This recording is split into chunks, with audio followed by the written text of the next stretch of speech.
Caruso figured out how to do it. What do you say when you run into that kind of thinking?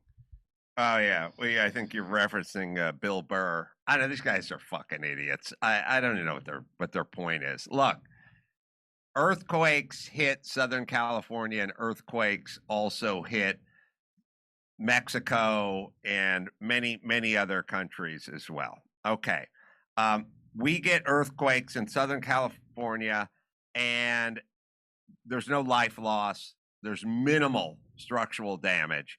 And then you see the earthquake that hit some part of Mexico or El Salvador or something like that, and the place is level. And they got cadaver sniffing dogs and all that kind of stuff. We get 7.3 earthquakes here. We get some damage in a parking structure in Northridge, but we don't get loss of life. We get a little bit of structural damage. They get a 7.3 and the whole place is leveled. Why? Well, we build better and we build like we're in earthquake country, and we have a lot of concrete reinforced with steel in it, and we do a lot of preventative stuff. And thus, when there is an earthquake, we're not devastated like you see these buildings and these other nations. Okay, so what did we do? Well, we acted like we're in an earthquake zone, and we built and prepared accordingly. And we're also in a fire zone. So we could build and prepare accordingly, which we don't do. We did the earthquake part. We didn't do the fire part. And I what do you want to do? Argue that, El Salvador, who was devastated by 4.3, well, what are you going to do? There's nothing you could do. Yeah, there's something you could have done. You could have prepared. You could have built in such a way that would have mitigated. It doesn't mean there's no fires, and it doesn't prevent earthquakes. It mitigates damage from the fire or the earthquake. There's no such thing as zero damage from an earthquake, but you mitigate by being realistic and preparing and electing competent people that have two thoughts about it, about reservoirs and equipment and, firing firemen and things like that. Yeah, you mitigate. It's not an all or nothing. It could have been mitigated. I agree. No, I wasn't. I was actually I wasn't quoting Bill Burr. I was quoting my neighbor, and I don't even know what to say to people like that. What do you say when? Bill Burr was on Kimmel's show, and he said, "Sitting in your underwear." That's why it's funny. Oh, so okay. Your friend must have seen that and quoted. You got a secondhand Bill Burr quoted to you. Yeah, that's what I'm guessing. But that's like people said the same thing about COVID.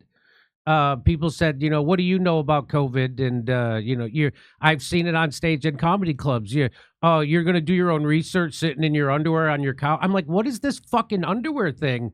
Yeah, I was in my underwear when I figured out that the vaccine didn't stop transmission. What does that have to do? We're all wearing underwear all the time. What does that have to do with that? That I've heard that a million times, not just once.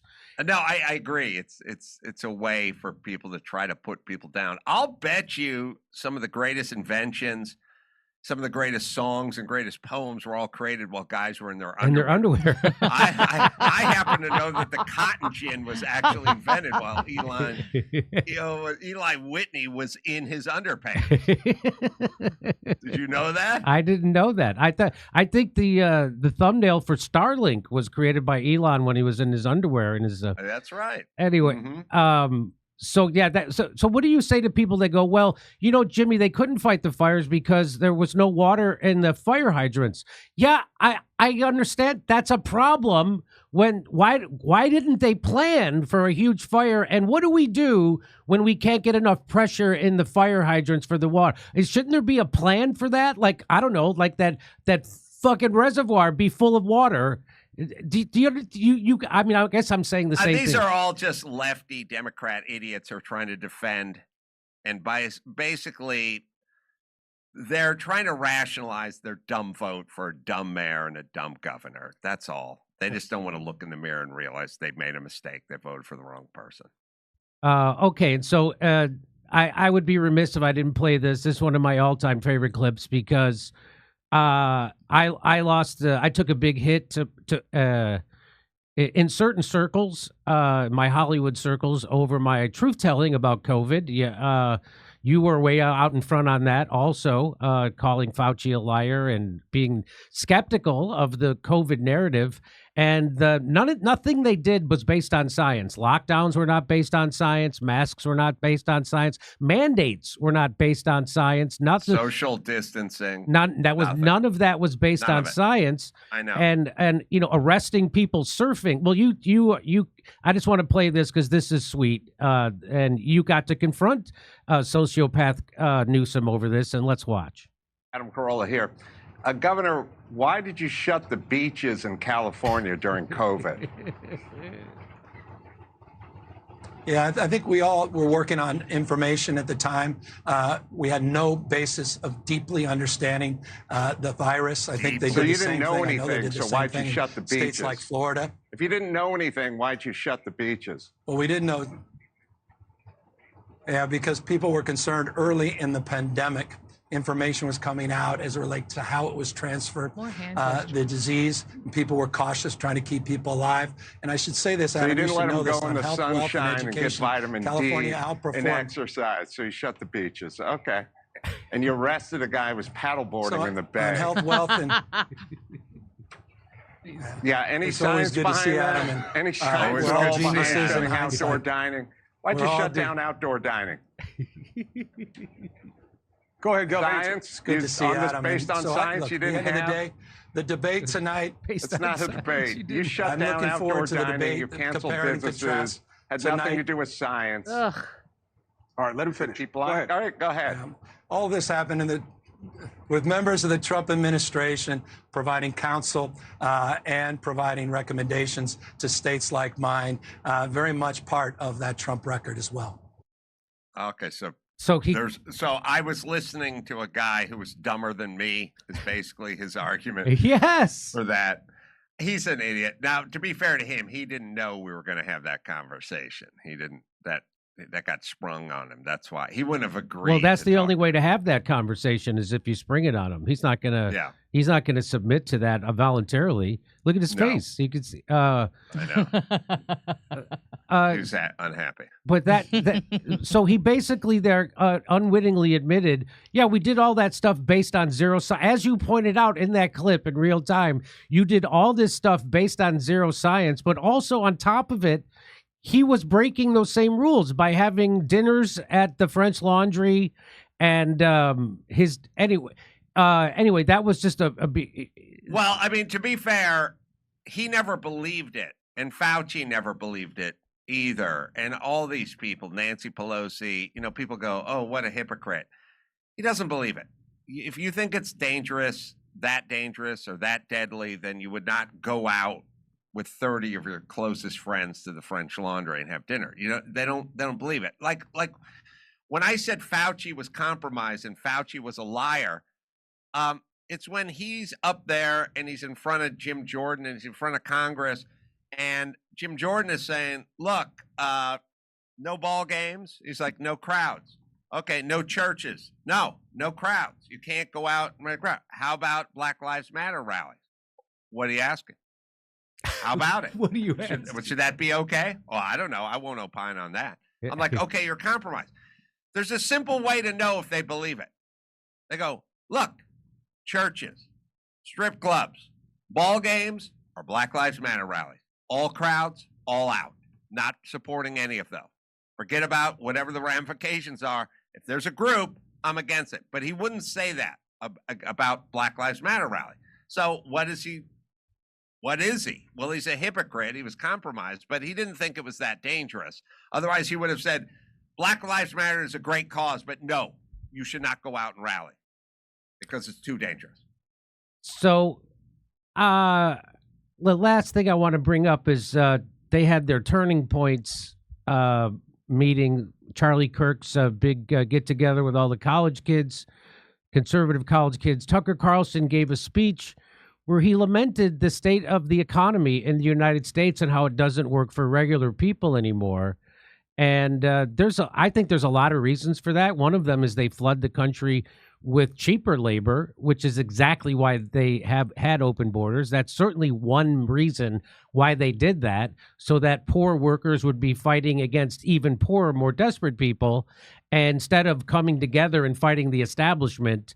But that's another story. But here's what Tucker Carlson had to say, what's going on. At some point, the basic economics really matter, and they matter because not that it's bad that rich people are getting richer, it's bad that everyone else is getting poorer. And it's especially bad that young people can't afford homes. Let me just put a very precise point on this. If you want a measure of how your economy is doing, I personally favor eliminating GDP as a measure. I don't even know what that is. It's clearly not relevant. They tell me Japan has a stagnant GDP. Have you been to Tokyo? It's the single most radicalizing experience you'll ever have because it's just so nice. You lost the war? Really? Can we lose a war and wind up like this? GDP. No. I don't know what even that is. The total economic activity. Oh, no. My measure is really simple. I got a bunch of kids. Can they afford houses with full-time jobs at like 27, 28? And the answer is no way. And the answer is that 35-year-olds with really good jobs can't afford a house unless they stretch and go deep into debt. And I just think that's a total disaster. That's a complete disaster. Why? Two reasons. One, if people don't own things, they don't feel ownership of the country they're in. And the country gets super volatile because people feel like they've got nothing to lose. When you have a lawn, trust me, you're thinking long term. Second, it's really hard to have a family without a house. It is. It's like super fun to live in an apartment if, there's like a bar downstairs, you're in a cool neighborhood. I'm in East Village. It's so cool. Try to have 3 kids. You're not going to have 3 kids there. You can't. Nobody wants to raise their kids in that neighborhood. Nobody wants to raise their kids in an apartment. People do it because they have to. Nobody wants to. People want a little house, not some McMansion, just a little normal house. That is the actual American dream. And that is what is totally unattainable for young people. And so the only young people in general that you will ever meet who have houses are young people whose parents help them. And God bless their parents. That's a perfectly great thing to do for your kids. But most people's parents can't afford to do that because they're already in debt from their pointless college degree.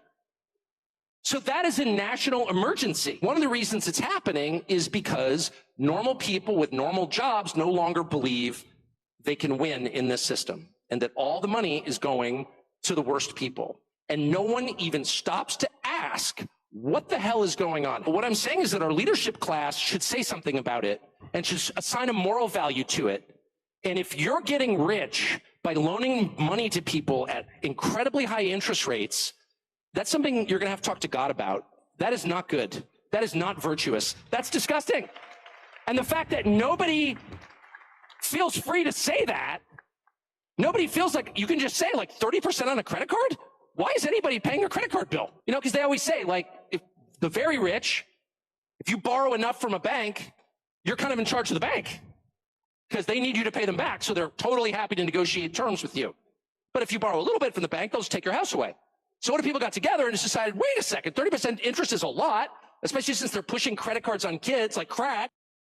So we'll stop it there. What is your response to that? That's in front of a conservative audience. He's getting cheers and applause. He's had the leading conservative news show in America, still does. He's making that case. Well, and he's saying that workers are being exploited and the banks are exploiting them with 30% interest. What's your response to that? I believe that he's 100% correct in terms of home ownership. Like you have to have some skin in the game. I believe when you see the sort of anarchy, we see people running around out there doing insane things like throwing a rock at an ICE officer at a cop car or something like that. Those aren't homeowners. You need a little bit of, when you own a home, it changes everything. You go, I can't drive uninsured because if I get into an accident, I'm going to get sued and they're going to take my home. That's my highest asset. You know what I mean? Like I totally agree. Home ownership, super important. And I believe there's probably a bunch of different ways. I mean, we should treat it like the Manhattan Project, where we just go, look, let's get everybody right, left, and center just to go at this. I say it all the time. I said it yesterday. I know plenty of people live in Los Angeles. They make 35, 40, 45K a year. A decent home is $1.8 million. That's a decent home. That's not even a nice home. That's not, I'm just saying a safe and a safe-ish neighborhood. It's 1.8 million bucks. That's not a, there's no pool with a slide on it or lazy river going around that place. It's just a safe-ish place. That's insane. And there's different ways to approach that problem. For me, as a former builder, I want to deregulate. I want to cut a bunch of red tape. I want to expedite a bunch of stuff, and I want houses being built. And we make it too expensive and too difficult.